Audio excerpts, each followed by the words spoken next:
Big boss Malayalam season 6 ഈ ഒരു 2 ദിവസം കൊണ്ട് നമ്മുടെ ഗബ്രി ജാസ്മിൻ കോംബോ എതിരാളികളാക്കിയത് 4-5 പേരെയാണ്. നമുക്കൊന്ന് പരിശോധിച്ച് നോക്കാം.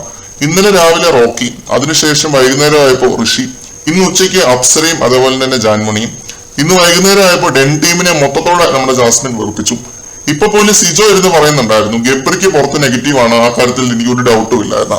സിജോനെയും വെറുപ്പിച്ചു. ബിഗ് ബോസിൽ വേറുള്ളവരെ വെറുപ്പിക്കാതെ നിൽക്കാൻ പറ്റില്ല എന്നത് വളരെ സത്യമായിട്ടുള്ള ഒരു കാര്യമാണ്. പക്ഷെ ഇവരുടെ ഈ ഒരു കോംബോയുമായിട്ട് എല്ലാവരും അടിയാവുന്നു എന്നൊരു അവസ്ഥയിലേക്ക് എത്തിയിരിക്കുകയാണ് കാര്യങ്ങൾ. അതുകൊണ്ട് തന്നെ ഇരവാദവും ഒറ്റപ്പെടൽ സ്ട്രാറ്റജിയും ഒക്കെ നമുക്ക് വരും ദിവസങ്ങളിൽ കാണാൻ സാധിക്കും. ഇപ്പോഴേ തുടങ്ങിയിട്ടുണ്ട്. ജബ്രീന്നും ഡെബ്രീന്നും ഒക്കെ പറഞ്ഞാണ് ആൾക്കാരിട്ട് ട്രോളുന്നത് ഇവിടെ രണ്ടുപേരെയും. ഡെബ്രി എന്ന് പറഞ്ഞാൽ വേസ്റ്റ് എന്നാണ്. കോംബോ ഒക്കെ ആവാം, പക്ഷെ ദിൽറോബും സൂര്യ മണിക്കുട്ടനും ഒക്കെ ആവാൻ നോക്കിയിട്ട് ഒന്നും ആവാതെ പോയ ഒരു വെറുപ്പിക്കൽ കോംബോയാണ് ഇവരുടെ. അത് ഈ ഒരു 1 വീക്ക് കൊണ്ട് തന്നെ നമ്മളിൽ പലർക്കും മനസ്സിലായി കഴിഞ്ഞു. അത് മാത്രമാണെങ്കിലും സഹിക്കാം. ഇവർ രണ്ടുപേരും അങ്ങോട്ടും ഇങ്ങോട്ടും ഒരു ഗെയിമും കളിക്കില്ല.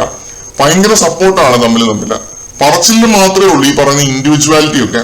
പക്ഷെ വേറെ ആരുടെയും ഇമോഷൻസിനെയോ ഒന്നും ബഹുമാനിക്കുന്നതായി ഞാൻ കണ്ടിട്ടില്ല. വാഴയുടെ ചോട്ടിലിരുന്ന് ലൈവ് പ്രേക്ഷകരെ വെറുപ്പിക്കലാണ് രണ്ടുപേരുടെയും മെയിൻ ഹോബി. ഇതിലൂടെ, അതായത് ഇവരുടെ ഈ ഒരു കോംബോ ഗെയിമിലൂടെ ഒന്നെങ്കിൽ ഗബ്രി ഔട്ടാവും അല്ലെങ്കിൽ ജാസ്മിൻ ഔട്ടാവും. എന്തായാലും രണ്ടിലൊരാൾ പവർ ടീമിൽ നിന്ന് ഔട്ടായി നോമിനേഷനിൽ വരുന്ന ആഴ്ച ഔട്ടാവുമെന്നതിൽ ഒരു സംശയവുമില്ല. അത്രയ്ക്കും വെറുപ്പിച്ചു.